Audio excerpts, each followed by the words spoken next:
Hola, mi nombre es Emily Vega y el tema que escogí para enseñarles es cómo escoger una contraseña segura y qué riesgos tienen algunas.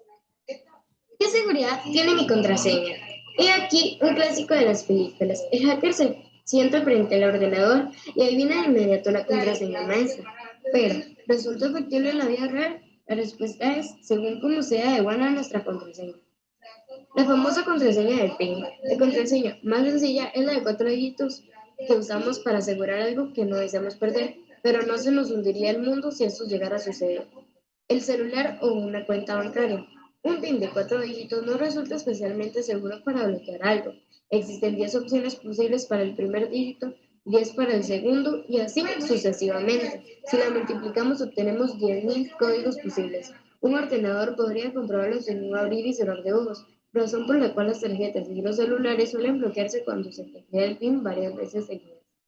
Las palabras como contraseña.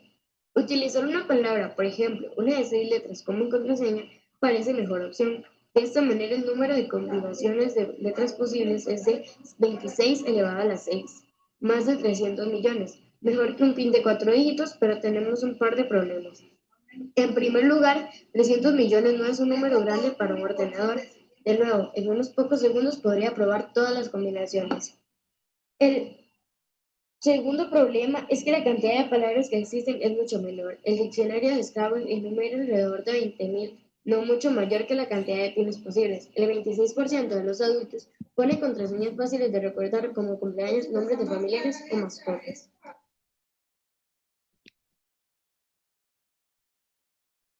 Extender el alfabeto. Si deseamos que nuestra contraseña sea más segura, hay dos posibilidades. Hacerla más larga y extender el alfabeto. Si se permite una contraseña de 20 caracteres con cualquiera de los 90 caracteres en un teclado, hay 90 elevado a las 20 o unas 10 elevado a las 39 contraseñas posibles.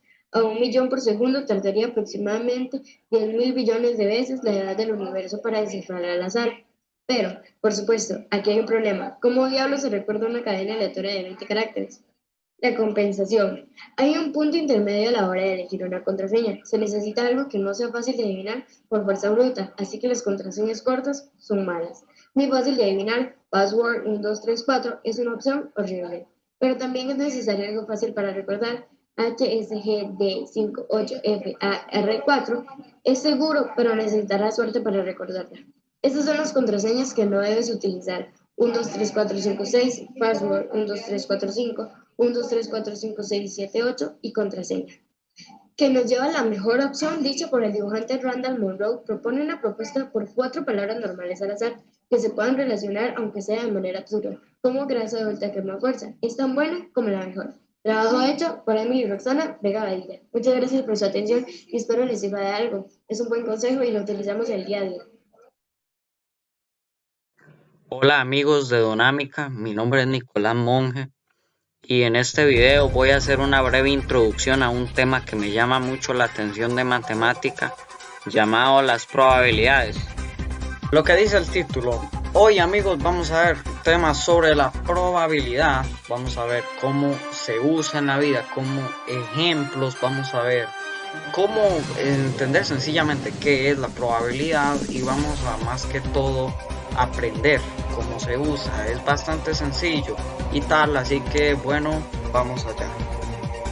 Bueno amigos, como dice mi amigo Nicolás, hoy vamos a explicar la probabilidad. Primero que todo, ¿qué es la probabilidad? Muy sencillo, es relativamente fácil. La probabilidad es el cálculo matemático que evalúa las posibilidades que existen de que una cosa suceda cuando se interviene al azar, cosas que son totalmente, que no las escoge nadie, que son al azar. Voy a enseñar un claro ejemplo muy sencillo para ver más a detalle qué es esto. Bueno, como pueden observar, esta es una moneda de 50 pesitos que tiene una cara, que sería lo que dice 50, y tiene una cruz, que sería lo que tiene el escudo de nuestro lindo país, Costa Rica. ¿Cuál es? Si yo tiro la moneda, va a caer o su cara o su cruz. Digamos, yo la tiro aquí, la acabo de agarrar y me sale cara. La probabilidad aquí sería de 1/2, aquí 1/2, si la representamos en fracciones. Como tal sería 1/2, porque la probabilidad es de 1 o 2 caras. específicamente. Otra manera de medir la probabilidad es que si se acerca al 100%, significa que va a ser más probable que ocurra, por lo cual está bien, y si acerca al 0%, significa que no va a pasar, que está erróneo. Así también se pueden medir las probabilidades. Digamos, si hay una probabilidad de 70% que yo vaya a un lugar, que pase algo, es muy probable que ocurra porque es 70%, 70 contra 30, digamos. Bueno amigos, ¿cómo sería la fórmula si queremos sacar la probabilidad de cómo si va a caer cara o cruz? Aquí tenemos la pizarrita que nos dice que la probabilidad, cada uno de estos representa la fracción, los 50 pesos y la cara y la cruz de la moneda va a ser un medio. Un medio es que esta cara va a ser 1 y un medio, porque son dos básicamente. Hacemos esta operación y nos va a dar 0.50. Esto 0.50 le quitamos el 0 y nos va a dar 50%. Así que la probabilidad de que salga un lado u otro es del 50%. Súper fácil.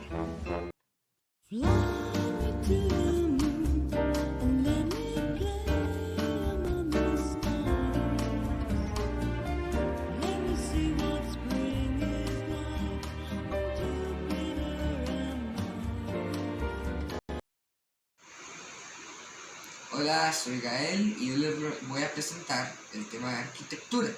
Siempre fue algo que me gustó mucho, me pareció muy interesante por su precisión matemática. Las civilizaciones antiguas eran muy precisas matemáticamente, podían crear sistemas muy desarrollados. Y voy a tomar de ejemplo una de ellas, los mayas. Ellos en Chichén Itzá tienen un templo que se llama el Templo de Kukulcán. Ellos tienen 4 escaleras y cada una está dirigida a un punto cardinal: norte, este, sur y oeste. Al lado norte, a cada lado de las escaleras, hay 2 serpientes. Cuando es el equinoccio de primavera o de otoño, les pega el sol a la cabeza de la serpiente que se encuentra abajo y 9 triángulos que se forman con el sol hasta arriba, a los 365 escalones, representando los 365 días. Entonces me pongo yo a pensar, la precisión matemática que tenían para calcular que en esa parte del año tenían que iluminar esos 9 triángulos para que se formara una serpiente, representando uno de sus dioses. Me parece algo muy interesante. También los egipcios tienen pirámides enormes, que están casi todas formadas en mayor parte de arena, porque eran sus recursos, arena y piedra. Tenían que usar sistemas matemáticos muy precisos para que quedaran con esa simetría, o para hacer las tumbas que se conocen, que es donde se enterraban a los reyes conquistadores, algo así, no me acuerdo, pero tenían que aguantar ese peso de toda la pirámide, o tenían que tener cierto espacio en la pirámide para guardar los tesoros con los que se enterraba el rey egipcio. O también Machu Picchu, los incas. Ellos se ubicaban más que todo en zonas montañosas, los Alpes. Machu Picchu está ubicada en una montaña muy empinada, por decirlo así, muy rocosa, donde uno sí pensaría, pero la civilización ahí no podría surgir, no tiene por decirlo así, los recursos adecuados. Ellos tenían que usar sistemas matemáticos para que, no sé, esta piedra, si la pongo con esta, que no se deslice toda la construcción para abajo. Entonces tenían que medir cada piedra para ponerla en cierta posición, o que esa piedra tenía que aguantar cierto peso, entonces tenían que ponerla en otra posición. La precisión matemática de las civilizaciones antiguas se nota que es muy desarrollada. Y aunque nosotros hoy día tenemos esas herramientas matemáticas que nos ayudan a hacer, no sé, mejores construcciones, los edificios, los rascacielos, y me puedo pensar que si las civilizaciones antiguas tenían tanto conocimiento matemático, ¿por qué no lo podemos desarrollar tanto nosotros? Todos tenemos esa capacidad, y aunque nosotros, por decirlo así, somos vagos todos los que queríamos desarrollar, un pequeño esfuerzo no hace falta. Y siempre me gustó mucho este tema, la arquitectura, cómo se relacionaba con la matemática, las civilizaciones antiguas que usaban la matemática para hacer esas ciudades. Siempre me gustó bastante y es un tema que considero que es muy entretenido de investigar. Muchas gracias.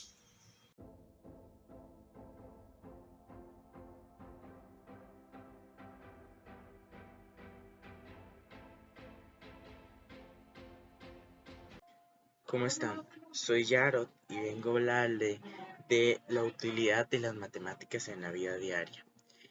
Las matemáticas son totalmente útiles, totalmente necesarias en la vida diaria. Por dar unos pocos ejemplos, hacer la lista para la comida, preparar, no sé, un queque en el horno, que si lo tengo que dejar 15 minutos, que si tengo que hacer esto y haciendo esto duro 9, entonces ya me sobran 6, entonces ya puedo revisar bien el queque y que no se me queme. Ya eso fue una matemática muy simple que hiciste en el día a día. Calcular distancias, que si mi cole me queda a 1 kilómetro, entonces yo en carro duro 5 minutos, pero a pie duro 30, entonces ya yo sé que eso es un equivalente. Son ejemplos muy sencillos los que estoy dando. O entender el deporte, por ejemplo, todas estas estadísticas que dan de un jugador, su rendimiento, su equipo, todo esto, para tocar la música, el tempo que se debe de llevar, usted cuenta los segundos, o en la decoración, que si esta columna tiene que estar a tantos centímetros de esta, porque si no se ve desordenado. En la construcción de casas, que la pared tiene que ir centrada junto con la que está al frente, o ejemplos, porque si no la casa se vería descuadrada. En la costura, porque pasaría lo mismo, se descuadraría la ropa, no se podría usar, ya que un lado quedaría descubierto y el otro no. En la jardinería, en la agricultura, mejor dicho, para hacer estas hileras que vemos casi siempre en las películas, perfectamente formadas. Son muchísimos ejemplos. O por dar ejemplos más específicos, como la álgebra podría ayudar con el dinero. Un conocimiento importante es aprender a calcular los intereses, digamos, que nos da el banco, que si yo necesito sacar este préstamo porque para mi trabajo es realmente necesario comprar un carro y no tengo el dinero, tengo que ver cuántos intereses a fondo tengo, cuánto necesito, si voy a poder, que si necesito un cheque, todas estas cosas. En los deportes, calcular el tiempo, la velocidad a la que vas, la tracción del viento, que es muy importante, la aerodinamicidad, todas estas cosas recaen siempre en la matemática. Por ejemplo, una fiesta que usted está con sus amigos y tiene que repartir el queque, es un queque, entonces yo lo reparto en 6 partes, en 8 partes, ya ahí cambia, y ahí se puede representar como una fracción, si lo parto en 2, un medio, si lo parto en 3, un tercio, etcétera. Que si necesito restarlas, sumarlas, o con el ejemplo de los números negativos en práctica me sirve para representar deudas. Si yo le presté 100 colones a Paquito, entonces Paquito tiene 100 colones negativos frente a mí, porque él me está debiendo. Pero si ahora yo le pido a Paquito y le pido 100 colones, entonces esto sería igual que sumar menos 100 más menos 100. Se cancelaría. Entonces se volvería positivo y ya se volvería cero. Entonces ya no haría deuda. Un ejemplo muy sencillo. O los ejemplos que nos daban de niños en las escuelas, que si Paquito tiene 3 manzanas y le repartió una a su amigo Paco, igual le dio 5, entonces ¿cuántas manzanas tuvo al final? Son ejemplos que intentan poner todo separado y que nosotros tengamos que juntar todo eso. En las ingenierías, ni hablar de la cantidad de matemáticas que se necesitan en esos ámbitos. La naturaleza, si nos ponemos a observarla detalladamente, vemos que hay patrones perfectamente formados que llevan cierta belleza, tienen su cierto misterio, porque uno no sabe cómo algo que uno ve como un objeto logró crear esos patrones tan perfectos. Es muy increíble. Por ejemplo, podría ser el número áureo que se encuentra en las conchas de mar, el conjunto de Mandelbrot que se encuentra a dimensiones muy pequeñas, pero aún así la misma galaxia es un conjunto hermoso. Todo en la galaxia tiende al desorden, pero aún así se encuentra el orden en ello. Como las órbitas de las lunas se desorbitan, que orbitan alrededor de, por dar un ejemplo, Júpiter, o los mismos planetas que giran alrededor del Sol, es un ejemplo de esto. Es muy hermoso ver cómo en toda nuestra vida influye la matemática, ver cómo todo esto tiene que ver. Es realmente impresionante, como algo que ya hemos presentado, no, no lo es porque es simple, o sea, es nada más analizar lo que está pasando alrededor. Es increíble. Muchas gracias. Presentación, videojuegos y la matemática.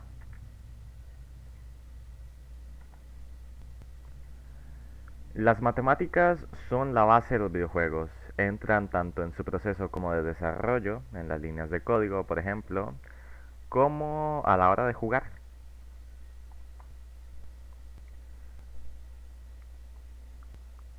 Todos los videojuegos tienen matemáticas, solamente hay que buscarlas. Por ejemplo, en el clásico juego de Angry Birds podemos ver una cantidad increíble de fórmulas que se pueden hacer para calcular la trayectoria y velocidad con la que va a caer el pajarito, dependiendo desde qué ángulo y a qué fuerza se lance. A continuación, voy a demostrar en qué formas suele aparecer la matemática en los videojuegos, desde la jugabilidad básica hasta cosas más complejas. Hay dos formas principales, que serían las proposiciones, si se da que es falsa o verdadera tal acción que sucede, además de sus diversas consecuencias de si pasa o no pasa, y si pasa otro acontecimiento, si pasa el primero, etc.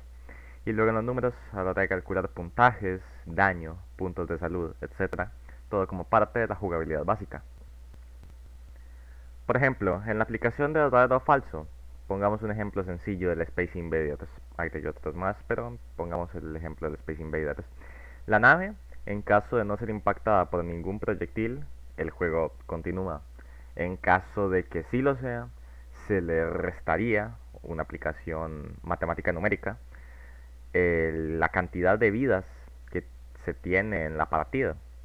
O por ejemplo en la rana, en el mítico juego de el Cross the Road, de cruzar el río, continúa su camino hasta ser atropellada por un auto o que caiga en el río. Ahora bien, hablemos un poco más de los números. Hoy en día los videojuegos más complejos incluyen siempre sistemas de puntaje, que en ayuda de proposiciones y diversas fórmulas permiten dar forma a los videojuegos. Factores en un videojuego, por ejemplo League of Legends o Valorant, puntos de salud, daño, porcentajes de escalado, cantidades base, puntajes totales junto con proposiciones, son la base esencial de muchísimos o casi todos los videojuegos de hoy en día, aunque sea habitual ignorar todos los procesos en medio de lo que se suele ver. Un par de frases de Johann von Neumann: en las matemáticas no entiendes las cosas, te acostumbras a ellas, cosa que suele pasar usualmente en los videojuegos. No entendemos qué está pasando, pero con el tiempo empezamos a verle un poco de lógica a todo. O ningún empleo puede ser controlado sin aritmética, ninguna invención mecánica sin geométrica, Benjamin Franklin, cosa que también se refleja en los videojuegos. Sin matemáticas no hay nada que puedas hacer, todo a tu alrededor es matemáticas, todo a tu alrededor son números, de Shakuntala Devi. Esta es otra frase que también podemos aplicar a este aspecto particular, ya que las matemáticas siempre están presentes, por ende los videojuegos no podían ser una excepción. Ahora bien, las matemáticas nos dejan algo interesante, y es el origen de la competitividad en los videojuegos. Algunos ejemplos de videojuegos competitivos que hay son, por ejemplo, League of Legends, PUBG Battlegrounds, Valorant, Rocket League, Counter-Strike y Super Smash Bros. Ultimate. Ahora bien, el objetivo de la competitividad suele ser lograr perfeccionar las mecánicas y las matemáticas. Por ejemplo, en el caso de Valorant, podemos ver que dependiendo de la distancia a la que se efectúe algo, va a haber un diferente número de multiplicadores de daño. Ahora bien, dependiendo si utilizamos un clic o otro, la pistola va a realizar una acción diferente, lo que va a cambiar completamente la jugabilidad en el momento. Y esto es apenas la punta del iceberg. Luego, existe lo que vendrían siendo hitbox de habilidades, que aquí aplicamos conceptos más geométricos y de proposiciones, y luego porcentajes y variables que van a depender de muchísimos factores. Por ejemplo, en porcentajes y variables, Yone corta con cercenamiento espiritual, infligiendo un porcentaje de la vida máxima del objetivo como daño dividido y se escuda al impacto. en este ejemplo que podemos ver del personaje Yone de League of Legends, va a depender de muchísimas cosas el daño que haga. Va a depender de qué tanta vida tenga su oponente, además de que se va a partir a la mitad para hacer cierto daño de un tipo y cierto daño de otro tipo, que esto tiene que ver con las resistencias que tenga el objetivo. Por ende, todo es una combinación increíble entre sí. Y luego el tema de las hitbox de habilidades, que tiene que ver En con el los aspecto tobillos, tal que geométrico. así, este gancho sí que va a impactar, ¿vale? Y es así, chicos, y por eso muchas veces nos parece que hemos acertado una habilidad cuando realmente no ha sido golpeado, porque le hemos rozado la cabeza y ahí no existe el campeón. Ahora bien, importante mencionar el deseo de competir sumado a las matemáticas en los videojuegos. Todos los videojuegos con puntaje permiten demostrar la habilidad de la persona, dependiendo de qué tan bien se logran cumplir los indicadores del juego. Y este espíritu competitivo nos busca hacer lo mejor posible en los videojuegos. Y esto es la base de las competiciones, lo que lleva a los videojuegos competitivos. Porque el 100% de los videojuegos anteriormente mencionados de los competitivos, League of Legends, PUBG, etc., tienen un sistema de puntuación por el cual se determina el nivel de los jugadores. El mayor puntaje se alcanza al optimizar cada variable posible en el videojuego, que hay cientos, si no es que miles o hasta millones.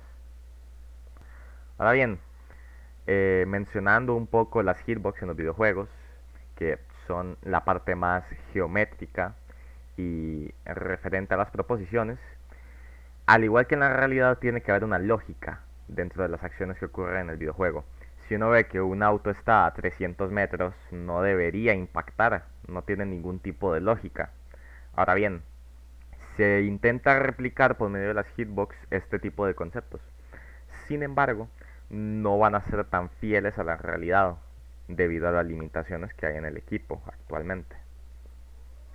Por ejemplo, tenemos el ejemplo de la izquierda, que no parece que la lanza fuese a impactar al personaje de League of Legends, sin embargo termina por impactarlo, ya que realmente la hitbox, que se representa por medio de rectángulos usualmente, realmente sí está teniendo una interacción que cuenta como verdadera, entonces por eso efectúa el daño. Ahora podemos ver en el ejemplo de la derecha como en el mítico juego de Super Mario Bros., al estar tan cerca de la planta, realmente no hay ningún tipo de daño, ya que la hitbox de Mario no está teniendo contacto con la hitbox de la planta, entonces no ocurre ningún efecto en este caso. Como datos curiosos sobre la matemática y los videojuegos, es que suelen haber redondeos de muchísimas cantidades, aunque no se suele ver, dejando interacciones muy interesantes en ciertos casos. Hablando de interacciones, al haber presencia de tanta cantidad de números, la suerte es algo que suele estar presente. Y como tercer dato curioso, los modelos de los personajes antes eran muchísimo más simples geométricamente por las capacidades de los dispositivos, cosa que ha ido cambiando conforme han evolucionado las tecnologías. Cada vez intentan reflejar geométricamente aspectos más fieles a la realidad en el aparatado gráfico. También vale la pena mencionar que todos los videojuegos usualmente tienen una versión inicial que es la 1.0, pero por las imprecisiones matemáticas que suelen haber en los videojuegos, principalmente competitivos, suelen hacerse regularmente parches con el fin de pulir cada vez más el videojuego y su lógica, y que no pasen cosas como por ejemplo las hitbox, que no pareciera que debieran impactar, pero sí terminan por hacerlo. Muchísimas gracias. Esta fue mi presentación, Pablo Hernández.